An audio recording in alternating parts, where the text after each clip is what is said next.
I'm Andrea Isabel Lucas, founder of Bar and Soul and author of Own It All. The Own It All podcast is all about how to stop waiting for change and start creating it.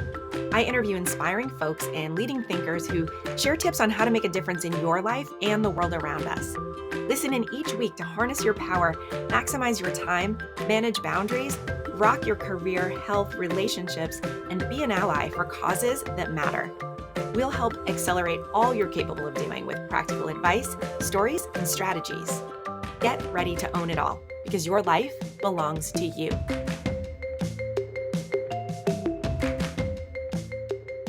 Hi, and welcome to the Own It All podcast. I am so excited today that I have Nick North back. Nick was on in the first season of the podcast and was also in my book with his wife, Catherine. And that was by far the most popular podcast episode. And people just so enjoyed listening to us just chit chat. So I thought it would be fun to have Nick come back. We don't even entirely have a plan of what we're going to talk about, but we're just going to be organic and have some fun. Nick, do you want to say a little bit about who you are and what you do? Yeah, sure. I love that we're just jumping into it with we're just going to have a good conversation. It's going to be great. I am a dad to 5 kids. I am not Mormon, or Catholic. I am trans instead. So I birthed 4 out of 5 of those little buggers myself. And my wife put the cherry on top with number 5. And I lived my first 30 years of my life as a woman and then realized that didn't fit and I needed to make a change and turned my life upside down and divorced my husband, married a woman, became a man in a nutshell. That's it. Boom, boom, boom. Yeah. And did turning 30 have a lot to do with that chain of events? That's an interesting question, actually. I don't think that it did. I think that it coincided with having my final kid. That I had always wanted to have 4 kids, that my ex-husband and I, we had a plan, and that it had always been this thing where I was going to have 4 kids.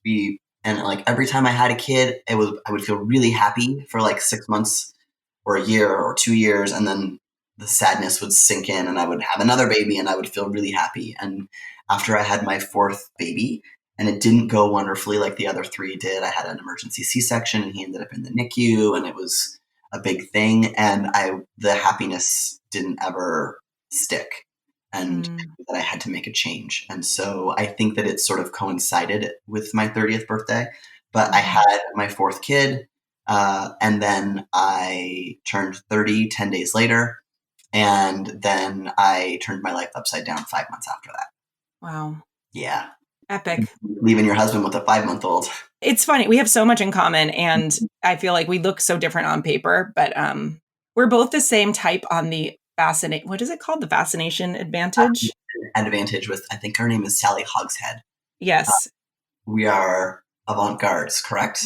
Exactly. Yeah. Obviously.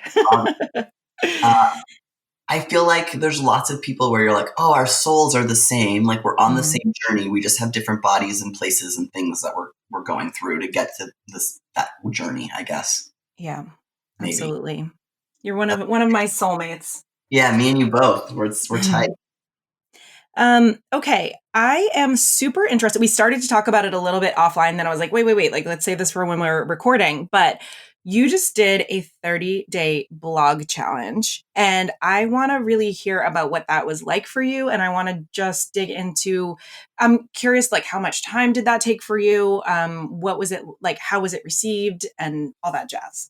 Yeah. So I started June 1st and I was not a regular blogger before that. I've been this person who's I really actually like to write. I feel like I write well. That's not oh, look at me, I write amazingly. But I have things to say about certain things. I like to write about them. It feels like a good, cathartic release for me.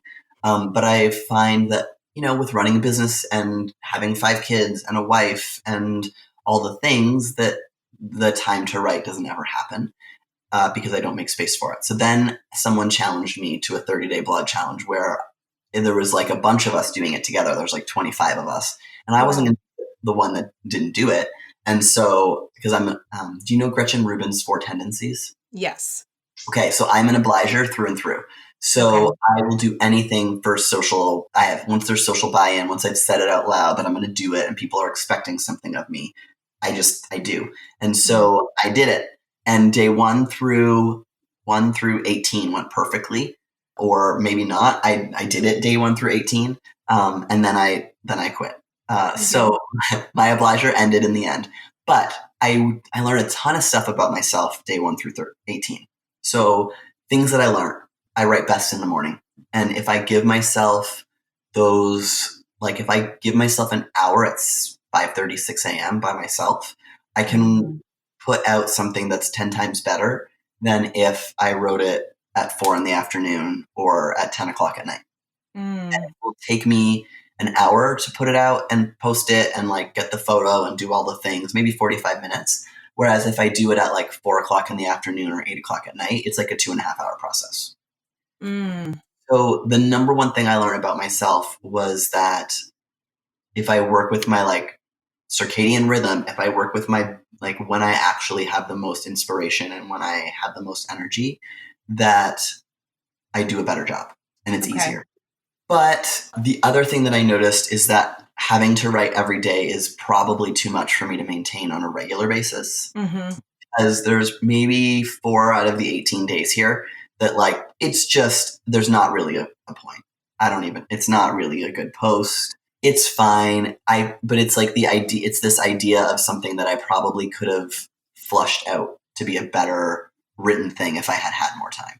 So Okay. I don't know that every day is the right consistency for me, but I do know that forcing myself to write on a regular basis, I think forcing myself to write every day would be a really, really, really wonderful, I'm blanking on the word, discipline. Ideal kind of thing? Or The ideal discipline, right.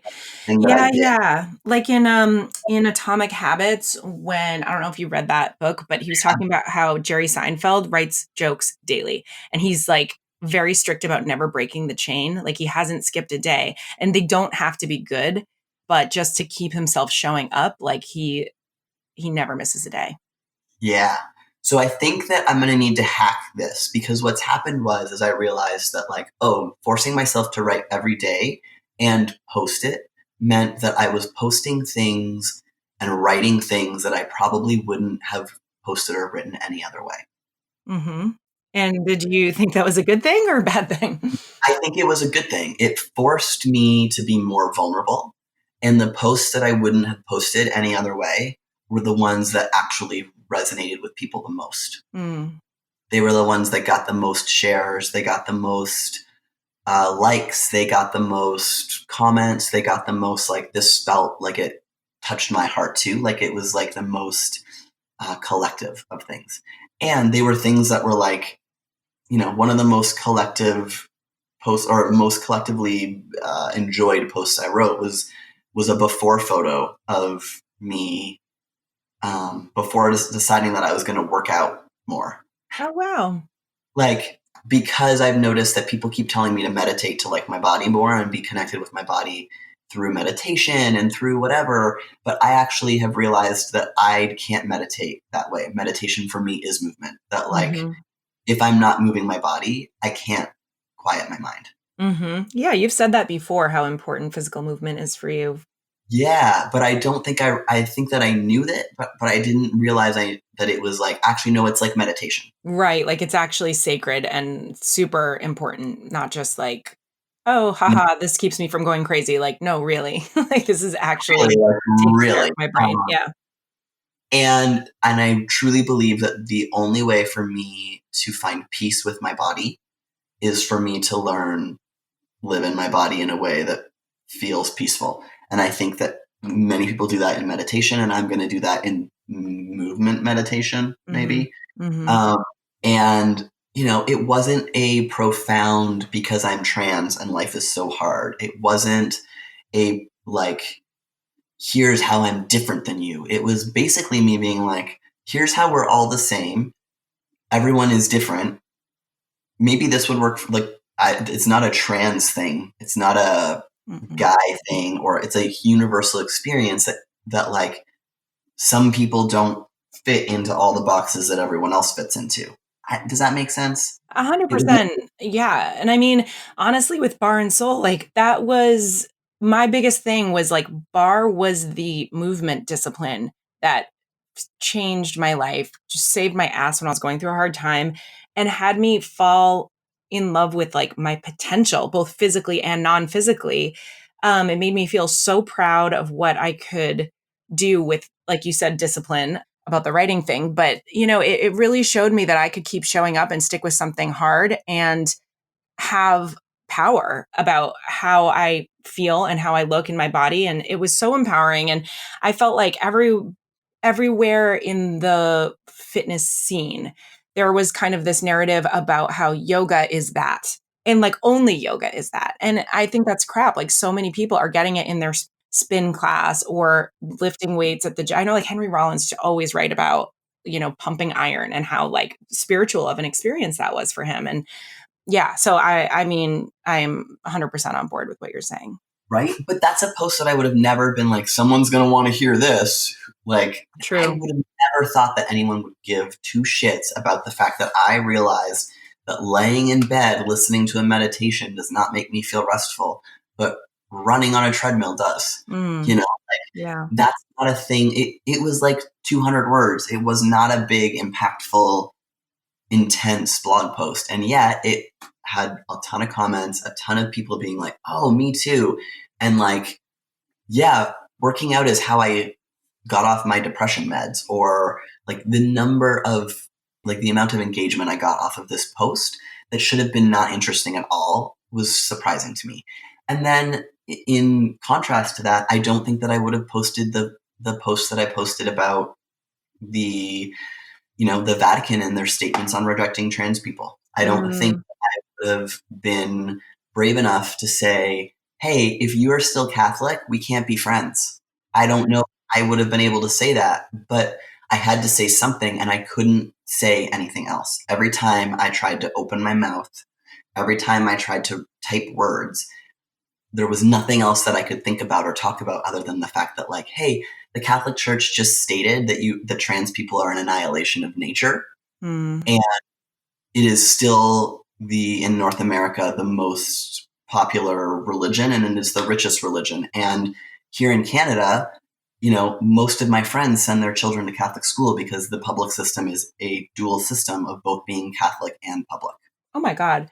Wow. Yeah, when Canada declared they signed all their things and a long time ago on Canada Day or whatever, one of the ways that they came together with the Protestants and the Catholics was by stating that it would be a two system and that it is a part of our Constitution. And so I don't understand it. But lawyers tell me it's constitutional or something. I don't like it. When you pay property tax, you decide if your property tax goes to the public system or the Catholic system. What? Yeah, Oh my for God. school. Yeah, so it's this thing where like many of my very best friends, kids go to Catholic school because they want their kids to have values, and they want them to. It's seen as sometimes as the better education system. Mm, I'm like, yeah, but what values are you teaching them other than to hate people? And there's all these things that are happening from it, and I couldn't be quiet anymore. I mm. had to post. It means I've lost friends. It means that there's a lot of very tense relationships and things that have gone on, but I don't think I would have posted it any other way. And Oh my forcing God. myself to have to say something that day meant that I said the most important thing that I would have been too afraid to say otherwise.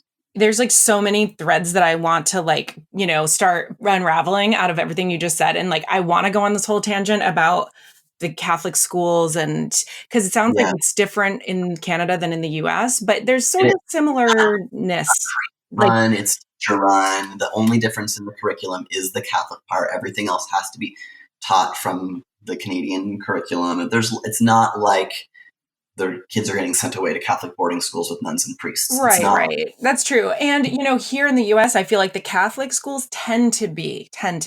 They're still expensive, but they're the more affordable of the private schools. So if you're going to do a private school, you might not be able to afford, some of the other ones, but you could possibly afford the Catholic school. Right. However, a lot of people probably are not that Catholic who send their kids. And I also think being Catholic is like one of those things that yeah, a lot of people aren't that into it, but they do still identify maybe.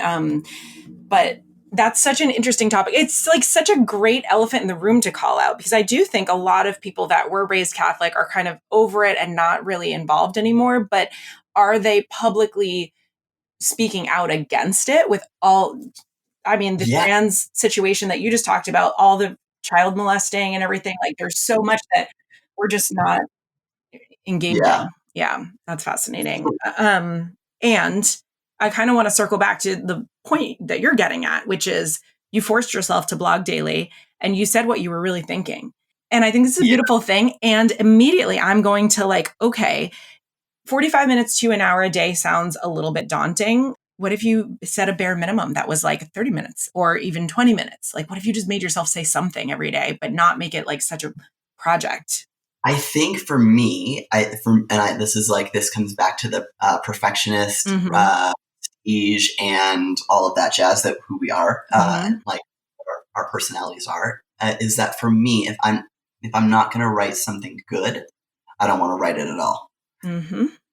And part of it is my own ego. Actually, if we're going to be really honest, which I guess we're doing it, Right. it is that if I write something really great one day and it gets lots of engagement and I'm that like, it feels good, my ego has been stroked. Yes. I then have this panic of like, the thing I have to write the next day can't be shitty.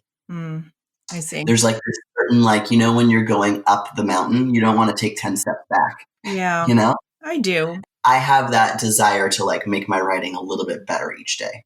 I have to let that go. No, you gotta let that shit go, because what you think is like epic or so amazing, like it might be different for the person reading it. Like, you might just be like, oh God, I'll just say what I think about like whatever, even though this isn't like the one that's going to shake the earth, but it might shake the earth for some people, Back to my original point. The one that I've phoned in was my like, who wants to post a before photo?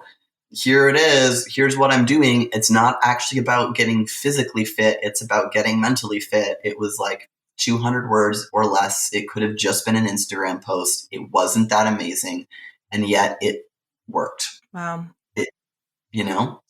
So it is an ego thing. It is this like me mind fucking it and getting in my own head. Yep. Totally. But I'm recognizing that it's there nonetheless, I think.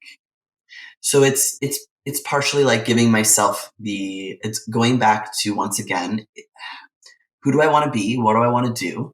What is the thing that's most important in my life? And am I giving it the best time? So if I go back to, I think what I would like to do with my life is become a writer / advocate and do less websites and making other people money and more this stuff and giving people purpose and meaning. So when I think about that, what am I giving my best hour a day? If I think of where I want to go in my life, of what I want to do in my life, and I don't even know, like we were saying before we got online, I don't know where I'm going with my life right now. I have no idea what I'm doing with my business or my life or my things or whatever. I'm in that spot where I'm finding what's next, but I don't want to give my best energy and time and resources and creativity to the things that could be fine at 80%. Absolutely. I am with you on the sort of best part of the day, although I can't do anything at 6:30 in the morning. You're much more of a morning person than me, but like at my studios, we have classes around like 9 a.m. Those are fun classes. Like, they're usually really pretty well attended. It's busy. There's good energy. Most people that can work out at 9 a.m. aren't rushing out the door to go anywhere. So it's just kind of like a little more of a social vibe to that time slot. Like, it's great fun. But I almost never go to class at that time because I feel like I am squandering my like attention and focus that I could be using. Like, I will definitely still go to class later at 6 p.m., 7 p.m. Like, I don't have to worry that I can't count on myself to do that later. But I do have to worry if I didn't write or do something really that requires a lot of focus for me. If I don't do that in the morning, I am not doing it in the afternoon. I'm sure as hell not doing it in the evening. So same, I have to just like really be smart about what I do with that first couple hours of the day. Yeah. And I can find that I'll waste it on email. And you're like, Jesus, like, sure. Could those people, was it great that they got a response at 9 a.m. from my email? Yes. But could they have gotten that same response that was like 10% less witty at 11 a.m. and been just happy? Yes. Right. Do you ever pause your inbox? No, but I probably should. Yeah, it's fucking life-changing. So I don't think Google has it like native yet in the Gmail. I think you're on Gmail. I use this thing called Boomerang. Some of what Yeah. Boomerang does, like Gmail can do by itself now, which is like send an email later. But I can like Boomerang, like if you and I are emailing about the podcast, but I know I'm not going to be working on podcast related stuff for like today, tomorrow, I'll just Boomerang it to myself in 2 days so that I don't keep looking at it and thinking about it while it's in my inbox. It just goes away and it'll email back to me in a couple days. But the important thing about it is that it has this inbox pause feature and you can choose whether or not to put up an autoresponder when it's paused, but it stops stuff from coming into your inbox. So it allows you to actually batch your emails like we all say we should do. Yeah. And yeah, you can tell it like pause my inbox every day at 6 p.m. or whatever time you want to like stop thinking about work. And you can tell it to bring it back in at like say 11 the next day if you wanted to work on that habit of not diving right in on emails. Cause I'm so bad about like I know I can do that, but I haven't done it consistently. Yeah. And I think that I do this thing where I've decided it's just about boundaries, is that I do this thing where I've decided because my living is making websites for people, that I can't do that because if someone's website goes down, that's their livelihood. And so I have this thing in my mind that like someone's website emergency, like not even is it gone down, but like, oh, the text is wrong on something in this weird spot and a page is glitchy. That like, oh, good. My goodness, if I were not to answer that within 37 seconds, people's livelihood would be messed with. And like, that's not true. No, that's the obliger. It's the obliger in me. It's the people pleaser. It's the like the giver. It's the Well, what's been great in hearing you share about this, and I know that you are taking a break from doing the daily thing. You did the 18 days and then you stopped. It sounds like it was awesome, and you said you gained a ton of followers during that time. Consistency is key. I gained a ton of followers. I got people sharing articles that weren't getting shared before. My website went from, I think, about 800 hits a month to 4,000 hits a month. There tons of things have happened. There's momentum. I actually found that I had things to write about when I thought I didn't have things to write about. And going back to the beginning of it, as I think that for me, I need the practice of writing every day, and I need to have to publish a certain amount every week. I think having to publish everything I write is too much. I think having to publish 3 times a week is probably, or even just Monday through Friday and getting to take the weekends off would probably work. Yeah, just giving yourself some kind of accountability structure to keep showing up. Not have the weekends off too much. It's interesting, like for someone who writes and has written a book and whatever, like I don't love sitting down and writing. I used to think I loved writing. I always wanted to be a writer. And I've learned that I actually don't love writing. I like verbally kind of processing ideas with someone else a lot better. So that was kind of my intention behind this podcast, was to have an easier, for me, way to blog in a sense, and to share and talk about issues that are important to me. But I have to say, I think I've been dragging my feet. Like I've been recording this new season, but I've been kind of slow to get the episodes recorded, to even get the guests lined up. Like there's vulnerability in all of it. Even just asking someone to be on your podcast. Half the people I ask say no, or, their PR person says no or whatever. So, but you're reminding me that basically why I do it. And it's funny, the last time I was talking with my coach, she mentioned to me, I haven't seen you blog about feminist issues in the longest time. I haven't seen you talk about the things that you used to be so passionate about. Like you're not bringing that up as much anymore. And, part of that might be like, I published a book. Like that was big. I got a lot out of my system when I put that book out there. But also, I think there's 2 more things factoring into that. One is that it's easier to not be vulnerable, or it's easier to be perfectionistic and be like, well, I'm not going to post about like, what I think today about the latest, headlines or whatever, because if I can't do it really, really well, I don't want to do it at all. And I have to say, especially about political stuff, I have just been like, it's so easy to get skewered with political stuff. Someone's going to find where you were a flaw somewhere. And it feels so scary, I think, to talk about those types of things in specific. It's like that extra level of scariness, I think. I think you're right. I think you don't want to say the wrong thing and get like, taken to task over it. But as well as like, it seems like the more within the activism space you are, the more your fellow activists are the ones that are taking issue with how you said things and like not giving space for mistakes to be made. You know what I mean? Or for Yeah, that's whatever. 100. It is scary. But I also have this thought that what has helped cause this shit show politically that we are in, especially in the US specifically, is like everyone being such a fucking know-it-all. And so holier than thou. Mm-hmm. Like, if half of the country is insulting the other half and saying you're ignorant, you're racist, like, you are animals, you just like don't care about children or anybody, and like it's so alienating. It's not constructive. Like, they basically, it's not that it's not true sometimes, right? But also they're not going to hear you. They're not going to fucking listen to you. Like, that's not the way to get through to anybody. So I just feel like it's non-productive. And in that grappling, I'm not saying much politically, and I'm actually not that happy about it. Yeah. But I think to your point, it's the perfectionism and the fear of saying the wrong thing that I'm just not saying anything.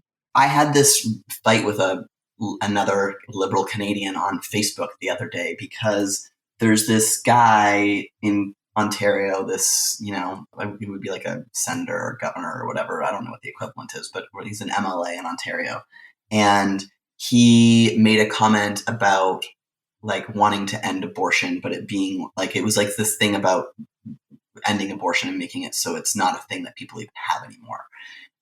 And it was something, and I commented like, I didn't even have to read this title of the article because clearly I know what he means by that is that any man who rapes anyone will be castrated on the first try, and anyone who gets anyone that men, like, it was like this whole thing about controlling men's bodies, and like clearly that's what he means by not requiring abortion anymore. Okay. And it was like this tongue-in-cheek, obviously he's a straight white man who's 55 and that's not what he's saying. And a liberal person just like took me to task on Facebook, like, how dare you joke about this and how dare you whatever, this is not what he's saying, your delivery was lost. And I was like, listen lady, you're not the only one here with a uterus, and some people have to deal with their trauma in certain ways, and you don't get to be the only one that decides how people deal with trauma and how people deal with oppression. And I'm clearly on your side. Go fight with the assholes that are on this guy's side. I'm not. And like, there was like this big response back from her. And I had to be like, listen, I'm not wasting any more of my time arguing with someone who agrees with me. I think it is that like the left is eating the left and the right is also eating the left. Yes. I think that's a great summary. And that's why we're not getting anywhere. That's why everything that Obama has done not everything, but lots of everything that he has done, or lots of the things he has done, has been undone, essentially, because they're not worried about fighting each other. They're just getting shit done.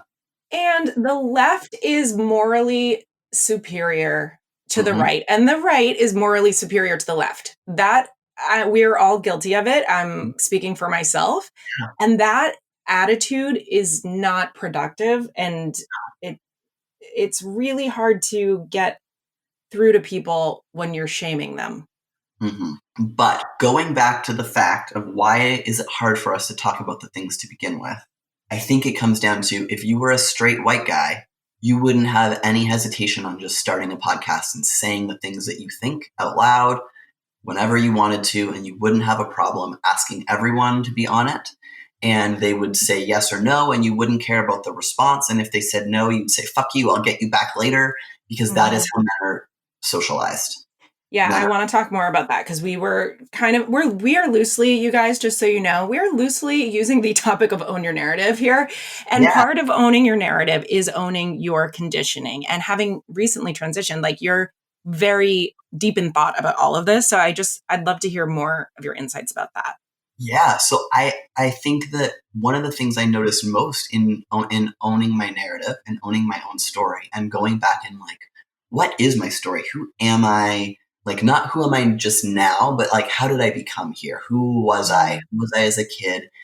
How did that make me who I am now? How did the like things that shaped my childhood shape the way that I hid things and explored things and did all of the things and became who I am, and why didn't I become who I am so much earlier? I'm sort of looking at all of that because I don't regret any of my past. I would never take back my marriage to my ex-husband or my children or any of those things because they made me who I am and I love them and I would never let go of them. But at the same time, I have intense, like, not regret, but feeling of missing out on things, having missed out on like the boyhood that I didn't have as a child and Mm-hmm. the like getting to fuck around a bunch as a teenager and in my early 20s and all the things that like I didn't get to experience, like even things like my son BMX biking now. And I'm like, God, I would have loved to do that, but I was never allowed to do it as a kid. And at 35, I'm like, I don't know, I'll probably break a hip now. Like you don't bounce like you used to, like, it's now one of those things where like, and all the other dads, like, so my kids BMX league, they have a dad's race group. Like I could race with him on Thursday nights, but they've been doing it for 20 years. And so it's a lot of this, like, sure, that's an excuse. I can still do it. Yes. But there's all these places where I'm sort of having to like heal myself and figure out why do I have this trigger on this thing? Why does this make me sad? Why does this make my wife and I like argue? Why do all these things happen? And I realize a lot of it is just, I was socialized in this way and now like in one way and now I'm living in another way, but I have all this other socialization that's fucking with it all. And it's all just messy and I don't know who I am or where to be or how to be. And, I don't know how to make guy friends because I don't know how to socialize with them because I don't know how to stop making myself small. There's all these things and like, we think about these blog posts about like, and the podcast and like, oh, I feel too nervous to even write the thing because what if it's not as good as the last thing? And you have vulnerability hangover and you're like, how do I even ask the people? And it's like, well, men are not socialized to have those things. Men are told as boys, you can do anything. You can go anywhere. You can have whatever you want. And then they go out and they do. And when they don't get it the first time, they get really angry. And then they use that anger as fuel to make them go get the thing the next time. So I'll show you, Boys are taught to be brave, not perfect. Girls are taught to be perfect, not brave. There's an awesome woman named Rashna Sanjani, I think is how you pronounce her name. And she is the awesome woman who started Girls Who Code. And she has run for like office a bunch of times and never gotten it, and like never won an election, and has done all these amazing things. And she just keeps getting back up and being like, okay, that wasn't what I was supposed to do, but I'm brave, not perfect. So I'll go do the next one. And she has just released a book called Brave, Not Perfect. And she has a podcast. She's awesome in all sorts of ways. I suggest read that. But it talks a lot about how we educate our girls to be perfect, not brave. Wow. Do you ever catch yourself doing that with your own kids? I probably should. I don't think that I do. I think that we really, really, really consciously focus on effort, not result. And I think it's easy for us to do that because we have so many kids. I think that when you have 2 kids or 1 kid, it's harder to do that. I think because we have 5 kids, and 5 kids means that there's a lot of different abilities. I taught my 11-year-old how to ride a bike yesterday because she couldn't ride a bike until 11. But the thing that made her finally be able to ride a bike is that the day before I taught the 4-year-old how to ride a 2-wheeler. And the shame and like embarrassment of that, of like not put on by us. We very much were like, no. Everyone has different things that they're good at. He really loves riding a bike. He's wanted to ride a bike his whole life. He just has been obsessed with bikes since he was like a year old. It's his thing. It's okay that that's not your thing, you know? And yet she still learned how to ride a bike the next day because she was like, F this noise, a 4-year-old can do it. I can do this. But Right. like, we have that, and we have a kid who's dyslexic, and we have a kid who had a bunch of learning like delays, and we have 2 kids that have repeated a grade, and like all of these different ways of being in the world have required our kids to know that it's about the effort, not the end result. So I don't think we do it often. I'm sure it does happen. But Yeah. we do a lot of weird things. Like I make sure that our 9-year-old boy, his chores around the house are the nurturing ones. They're like taking care of the dog and helping the littles get their pajamas on at nighttime. And I make sure that like the 13-year-old girl's chore is taking out the compost. And I try and give them gender roles that are opposite of what the outside world is going to give them in our house in order to like counteract it, if that makes sense. Yes. And you guys are just extraordinary people, extraordinary parents, like super woke, and We you're an try. extraordinary family. Like, God, like you said, even with 5 kids, like that's a great way to not be perfectionistic, is to have 5 kids in your house. Like, I mean, perfection is just not an option at that point. No, it's just not. It's, and we have to figure out like what really matters to each kid. Equal and fair are not the same thing. What do Absolutely. they need? What do they need to all thrive? And they're all different things, Yep. And I look at our daughters and I look at our son, and I have like the youngest son is only 4, so he doesn't have this issue yet. But our 9-year-old son, I literally have to tell him to like, you're taking up too much space. There's only so much sound waves, and there's only so many, and you're taking up too many of them. And we're working on like not talking over his sisters now. We're working on consent now. We're working like even with the girls, it's like, they're picking up their little brother who clearly doesn't want to be picked up. He's 3 to 4 years old, whatever age he is at the time. And we're having to be like, can you see that he doesn't want that right now? Just because he's little doesn't mean he doesn't get to have say over his own body. There are times as parents where that's true. We're not those people who are like, no, you don't want to go to bed or get in the car. I guess you don't have to. Right. you know, Yeah. but you get to have some say. And with our daughters, we care. We're really, really, really extra building up their self-esteem because there's statistics that state that girls reach their peak self-esteem at age 9. And so the rest of the world is going to do a killer job of beating those girls down to be small and submissive. That's not my role. Whereas my son, the rest of the world is going to do an amazing job of telling him how great he is just for being a cute, charming white man.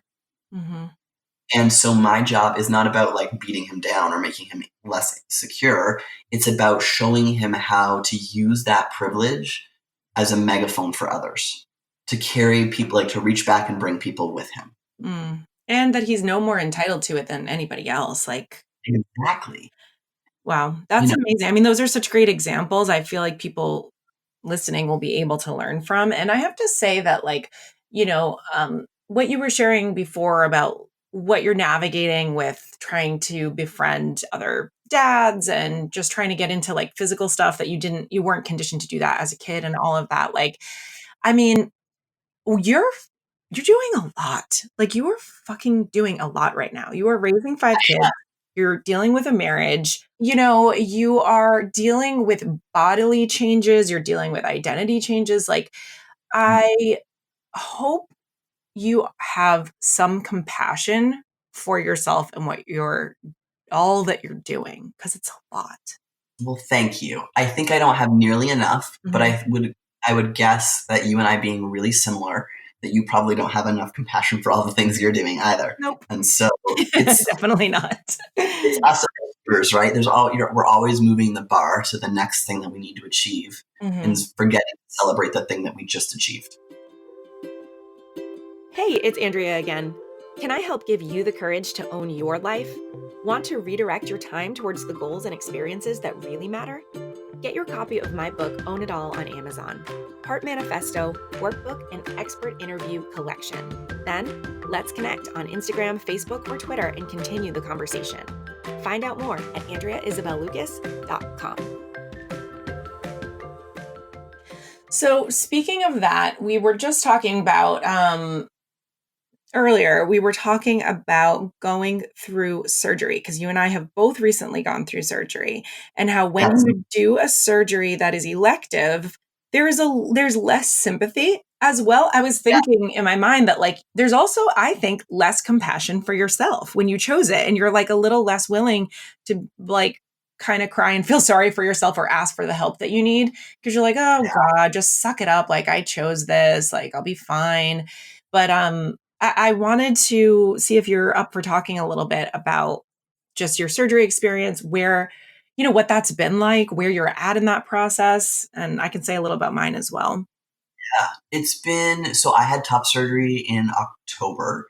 And so top surgery is what trans folk call the surgery that they have on the top part of their body that affirms their gender. So for me, going from female to male, it was a double mastectomy. Lots of trans folks don't like to refer to it as a double mastectomy because they feel like the language itself is female gendered. However, men actually do have mastectomies. It's if a cis man can still get breast cancer and it's still breast tissue and they still have a mastectomy, and that's what it's called. Mm-hmm. But for trans folk, we call it top surgery. So that's your little trans. In bottom surgery is any surgery that happens on the bottom part of someone that is gender affirming. Okay. And so for me, I had a double mastectomy. I had it in October. I waited 3 years. It was publicly covered by our healthcare system. Thank you, Canada. But because it was an elective surgery and it's not technically elective, I would state that it is necessary for my mental health. Mm-hmm. And lots of therapists and psychologists and humans would agree. Mm-hmm. But I chose to have it. And so because I wasn't going to die tomorrow because I didn't have top surgery. It took 3 years.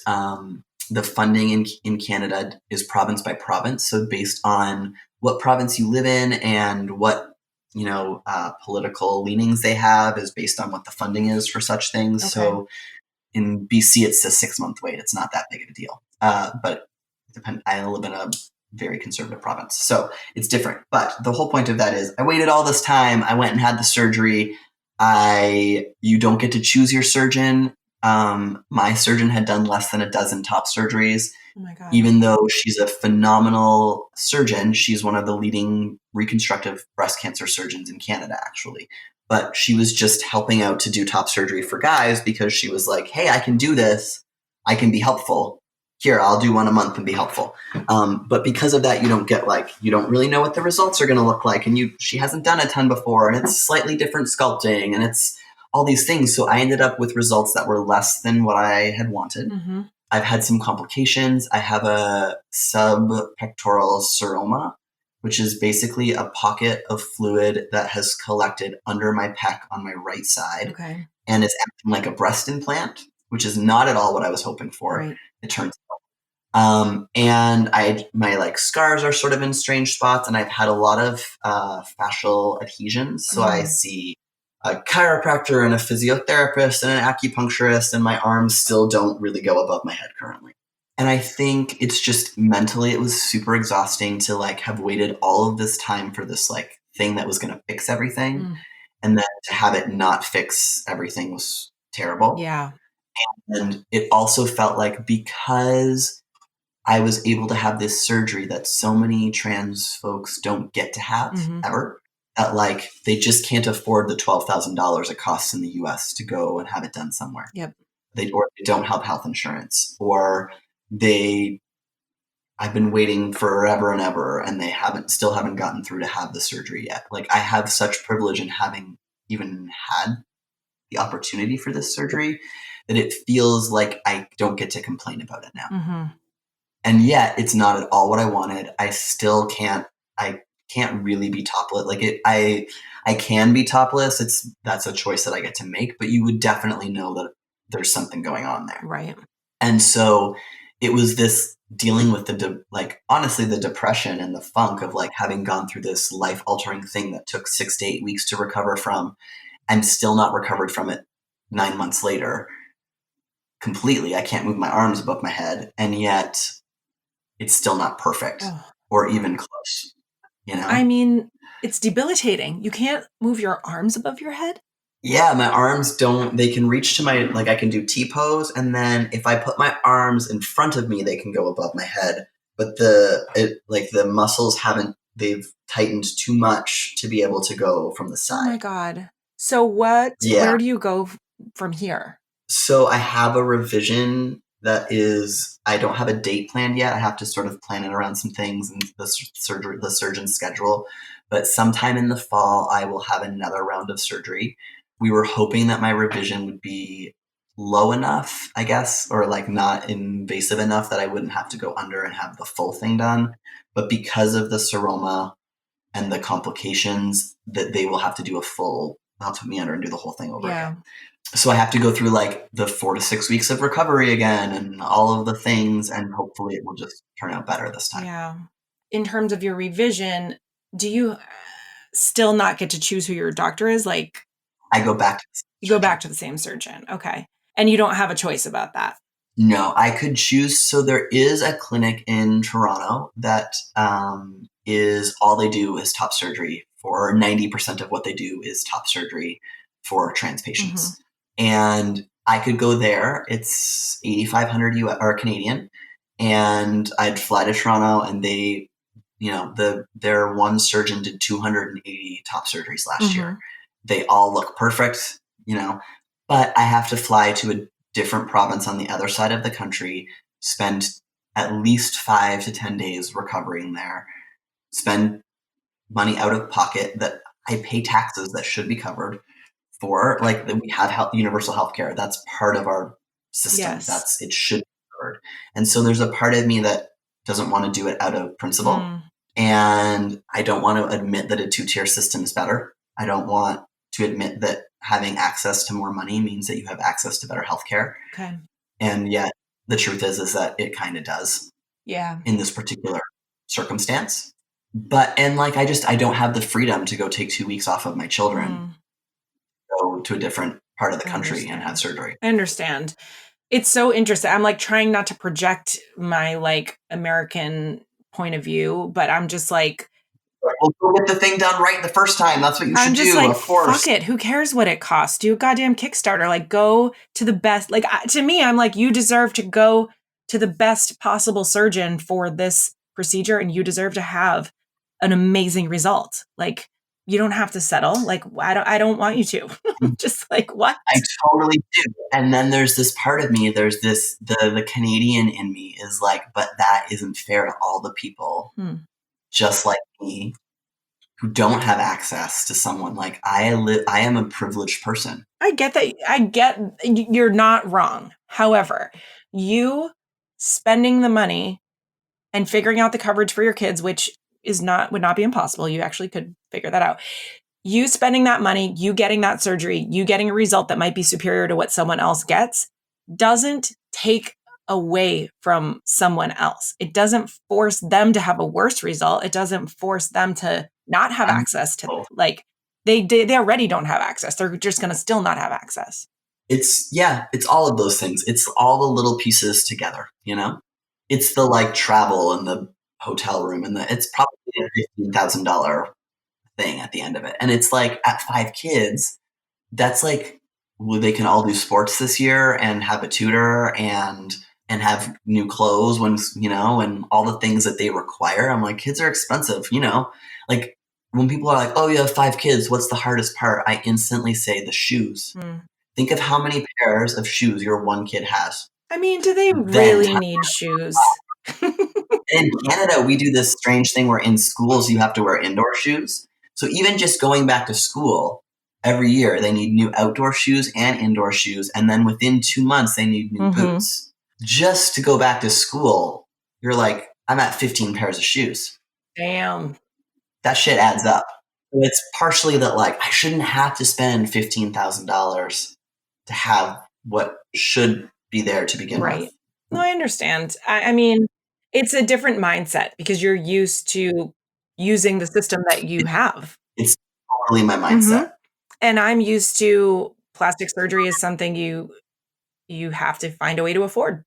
It's Yeah. not ever, you know what I mean? When anyway, too, the kind of plastic surgery that I've had is elective. It's not medically necessary. So for me, I've always just accepted paying for it out of pocket. And I accept that, like, in some cases you kind of get what you pay for. But I don't know. Yeah. I don't know if it's about how much you spend. Crazy thing in Canada, talking about plastic surgery in Canada and trans folk, is that Canadian healthcare system covers top surgery for trans men. They cover the removal of your chest for men, but they do not cover breast implants for trans women, Wow. which is a double standard. Yeah. And once again, the patriarchy, because it's okay for men to get to look like men, but women don't need to look like women. Wow. And like, obviously, top surgery does not at all make anyone more or less female or more or less Right. male. All genders are valid, and lots of folks who are non-binary want top surgery, or like, there's all sorts of different ways to present, and one doesn't make one more real or more less real. But it feels like I feel like there's some sort of sexism happening there, that they will remove breast tissue but won't, because of gender dysphoria, but they won't give it for. And I feel like, whoa, poor trans women, all the time they get the short end of the stick. And I feel like as trans males that we need to be using our privilege to help them. If we look at Pride this month, 5 trans women in America were murdered just in Pride month. Right. That we know of. Those are just the statistics that we know of. Yes. I know. And it's absolutely horrifying. And so do you have tips or advice for people listening on just how to be a better ally? I think all the times that you think you don't need to speak up because, well, I mean, they're doing okay. Like I had someone that was like, I mean, we don't, like, it's fine. We don't need to, you have gay marriage now. You're fine now, right? Like, you don't really need this. And people don't understand that, like, all the time the microaggressions that we see, that, like, all this stuff with the Catholic Church, and you want to be a good ally, stop telling me not all Christians, not all men, not all whatever. Say, hold your religious organization accountable for it. Don't come to me and tell me not to be angry at all Christians because they don't hate trans people or gay people. Go talk to the Christian people and say, hey, what's going on? Why are we choosing this? Like, go talk to be the loud voice in your own organization, instead of telling gay people not to be offended or queer people not to be offended. Go to the place and be the person that steps up and stands up for them. That's the thing that I think what we need most right now is allies to stand up and be loud, because we're really, really, really tired of having to be the ones yelling all the time. I have to say that you have, like, we've established that you're hard on yourself. You have said you don't really know, like, things are kind of up in the air. You don't really know what you want to do, whatever. And, like, I would just say to that, like, you are doing it, whether you have a perfectly drawn up business plan about it, or, or if you have your goals set and, like, mounted and framed on your wall or not. Like, you are absolutely fucking doing it already. Like, everything you do is activism. Everything you say is activism. It's changing the world. It's changing people's minds. It's every time you get vulnerable, this shit that you think, like, well, it's obvious that I feel that way. Like, it's not obvious when you share what you're really going through and what you're really feeling. Like, it's so eye-opening. And probably so many people are going through and feeling similar things, who can relate to what you're saying. I just feel like, God, whether you are doing Instagram, blogging, doing your documentary, God, you could work in, like, I don't know, a barbershop cutting hair. No matter where you go, it's who you're being. It's who you are. Like, you are changing the culture. You are changing the world. Thank you. I'm like, oh, teary-eyed and blushy over here. I think the thing is that I actually think that we're all doing it. I think that that's the whole point of everything maybe that's the point of what I'm figuring out in my life right now, is that all of us have this thing that we're like, that makes us different. This thing that we're secretly ashamed of, or we have been ashamed of in the past, or that we thought made us broken, or whatever. We all have this thing. And the truth is that thing is actually the thing that makes us most beautiful. And we spend so much time trying to hide away this thing that is embarrassing or shameful or different or doesn't fit. And instead, I feel like if we were to put it on display and show that like all of us have that thing, and that the thing that makes us different is the thing that makes us strongest and most beautiful. And like together as a community, our diversity makes us stronger. I think that if we could all realize that like that would solve this issue that we have in the world where we're all polarized and decisive and divisive and just at each other's throats, is that the truth is that we are all different, and that is what makes us awesome. And we have so much in common when we actually are willing to be seen. And it is intimidating and scary. I mean, I just relate so much to everything you said about being perfectionistic. Like I have been for the last 3 weeks plus a couple days, like healing from surgery. And I do intend, like I have been intending to share about it, but I haven't shared about it. And it's like that perfectionism. And, I joke about in my book, saying that I'm vain, and I am, but like, and I'm okay with that. And lots of people are vain, and I think it's okay to want to look a certain way, but I also don't, I haven't felt comfortable sharing, or maybe I'm just trying to get it exactly right. But, first time I had breast implants, I was 21. I was already a mom, like already felt like I kind of like didn't like the changes that, I'd seen in my body. Plus I worked at a strip club and like all my friends had breast implants. So, without really doing too much research, I just like went to the doctor that my friends went to, and I got these saline implants because they weren't really doing silicone then. This was like 2001. As I understood it, there was under the muscle and over the muscle. So I got them over the muscle, had them for a few years, had another baby, breastfed. Like it was just to the point where they felt like they were just hanging there in my skin. Like they felt very heavy. They felt very uncomfortable. So I went back to try to have that revised. I went to a doctor that one of my friends had been to and absolutely loved her result. Went there and was told, well, if we redo your implants and go under the muscle, like you're going to need a breast lift. And if you do the breast lift, like it's a lot more invasive. There's more scarring, like there's more cutting basically. So let's try going under the muscle, but we'll go bigger. And like, hopefully that will just like fill everything up and you won't need a lift. And if you do need a lift, I'll just do that surgery separately for like no extra cost. So what I wound up with was absolutely needing the lift. It was like horrific. Like the implants were like way the hell up under my pecs, and like the rest of my boobs were like below. It was like not okay. Knowing crazy strong under my chest right now, I can imagine what that looked like. I felt like it looked like there were like a couple fried eggs that just like slid off my pecs. They were just like hanging out. It was not a good look. So did the lift and everything. But the result of that was, first of all, I got way bigger implants than I ever wanted. And I just felt huge. I felt like getting like buying clothes was always a thing. I always had to have like the dresses altered and get like a much bigger size and whatever. And I know that's like, in a way, first world problems, like, but what have you. So I just dealt with it. I was like, whatevs, like I can deal with it. But I also had with a lot of what they call animation, which is when it's probably some of what you're dealing with that lump that you have under your pec. But like if I flexed my pectoral muscles, the implants would move a lot. Like they'd go into my armpit or they'd go up by my collarbone. So I was always really self-conscious about them when I'd wear a tank top. Like I never really liked going to yoga because in like up dog, I thought it looked weird and whatever. So just recently I realized like, oh, I've just been like dealing with this for over 10 years. Like I don't have to just deal with it. I could go back and, do surgery again. No one wants to keep doing surgery.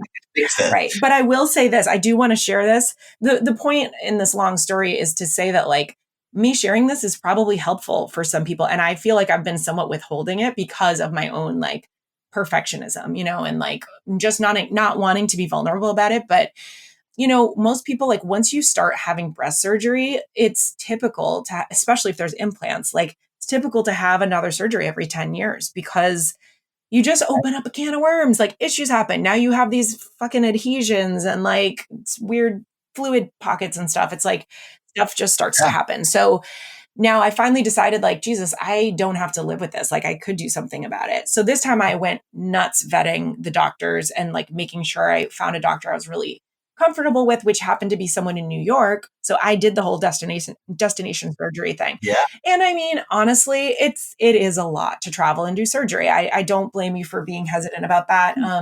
my doctor, like the consultation, I was so impressed. He spent 2 hours on the consultation. And what I learned was there's not just under the muscle and over the muscle, there's different ways of going under the muscle. You can go under the fascia, which makes the implant stay really high and not move, or you can go under the muscle Mhm. over the fascia so it drops down and sits where the rest of your breast is sitting and like looks more like a normal breast, which is what I did this time. So, I was impressed with my doctor. He was super careful. I still felt like it was a sucky experience coming out of anesthesia.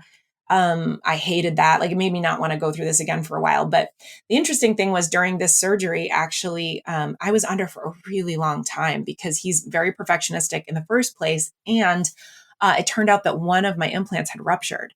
So I don't know how long it Mm. was like that. But the implants were what they call cohesive silicone gel. So it's like a gummy bear. So they don't really leak a Yeah. fluid, they just break up. And so he was just pulling the implant out in pieces. And when that happens, what they do is remove the whole scar capsule to make sure that none of the silicone was left behind. And he had to like make a new pocket for the Yeah. new implant, which like when I woke up and learned all this, I was like, God damn it. Like, I wish I didn't have any more implants. Like, I wish I would have just said, take them out, like do a lift, do whatever you have to do, and then just be done. But after, a couple Yeah. consultations, they had said, a few different doctors were like, it's going to be very drastic for you to have no implant. Like, you may not be ready for how drastic that result is. Like, maybe you go smaller now and later you just do away with them completely. And, you know, but it's kind of like childbirth. Like, you never get the Yeah. experience you exactly thought you were going to get. And for me, because of all that extra work they had to do, they had to put these drains in my armpits. So I had like these two, Veins are the oh, blood grenade. God, a blood grenade. I had a blood grenade dangling Yeah. from my arm. Blood grenades are the best. They're the worst, actually. They're so uncomfortable. Awful. It's just a lot. It's a lot. And I'm glad I did this for myself. And I have to say that, like, I think there's a lot of plastic surgery and there's a lot of stigma toward plastic surgery that it comes from a place of self-hatred. And I do have to say that specifically this surgery truly, even though the recovery has been tough, even though there's days I just want to feel sorry for myself, like I really believe it was an act of self-love. And I'm so glad I finally chose to go to this trouble for myself and for me to feel better in my body. Right. And I do think specifically as women and as moms, I think that it's like a revolutionary act of self-love to take care of yourself and give yourself what you need to feel like your best self. Because that is not what society tells women they should do. They should put their careers second to their kids. They should put their spouse second to their kids, or sorry, their spouse second to or themselves second to their spouses. They should uh, worry about the house being clean and the laundry being done over are they happy and fulfilled and Right. taken care of. And it's Are like frivolous to like do something like this for yourself. Like it, and I had to wrestle with the feelings that this is frivolous. Like I am taking all this time off of work, which I'm a complete workaholic usually, and that was brutal. And I'm doing all this resting, and I'm not the one dropping off, my daughter at her physical therapy appointment. And it took a lot. It took a lot to do this for me, and it isn't something I would suggest going into lightly. Like it's a thing. and yet I think like what I hear you saying and what I know that I am saying is that like when I look for me and go, yeah, my surgery was disappointing. It's not what I would have wanted. I have to have another one. And yet if you asked me if I would do it again, I would in a heartbeat. Mm. And the truth is that I was 110% unhappy before. I was like negative 100% happy. Yeah. And now I'm like, negative 20% happy. Mhm. So that's a real big jump if you think about it Yeah. in that way. And it is hard and it's shitty. And, the anesthetic, my acupuncturist says it's like literally you're cutting your energy source off when you get put under. And so there's a lot of post-op depression that just comes from anesthesia, from being put under. That like it is hard on your body to wake back up. It's hard on your body and your soul and your energy to like be cut off and then come back. Like there is some of that that's happening. And I think, and when you talk about not feeling like, oh, it's selfish because I haven't shared yet. I don't know that that's true. I think you've just been processing. Mm-hmm. I think the truth is that it's better to share from the scar and not the wound. And in the healing process, you are still like you're only 3 weeks out, right? You're still in the womb. I think that sometimes it's helpful. For me, when I'm in the womb spot, I'm writing still, I'm processing still, I'm writing the things that I will one day need to write so I can keep track of the emotions and the memories and the feelings of it all. Yeah. But it's not where I would share those things yet, because when you read that thing where someone's just like in pain and they're hurting, but it hasn't been resolved yet, and everyone just feels worse about it and gross and whatever, that's like that's not helping people either. It's letting them sit in your pain with you and leaving them there. It's the having to get to the spot where the wound is like closed and it's still there. You can see it. It's visible, but like it's not seeping pus anymore. Mic drop. Do you share about your surgeries in your documentary? So the documentary it wasn't planning. We weren't planning on doing the surgery in the documentary. And it turns out that my top surgery that I had been waiting for all the years happened right in the middle of the filming of the documentary. So there is some top surgery in the doc. And is the documentary done being filmed? It is done being filmed. It is in embargo currently with our grant. The people that gave us the grant, they have it for like a month where they get to check errors and omissions and make sure that they don't get sued for anything we did or didn't do. And then somewhere around the 15th of July, they'll hand it back to us and we'll decide how we're going to distribute it. Amazing. So while people are waiting to get a hold of your documentary, they can follow you on Instagram, right? Yeah, they should follow me at Epic Danger, EPICDANGER. And in the meantime, we're going to get more of your blog posts and your musings once you figure out a schedule that works for you. Once I get back to it. I think I'm going to try and do like 3 days a week and see what happens. I love it. I hope you do. I've been really every time you share, I'm so grateful. So just thank you for making the time to do that. And I'm just so honored and happy that I got to have you back on the podcast today. And I just love you. I just love you. The love fest is real. Thank you so much. Thank you. Till next time. I'm Andrea Isabel Lucas. Thanks for listening to the Own It All podcast, made with love and gratitude from Boston. If you liked what you heard, subscribe, rate, and review on your app.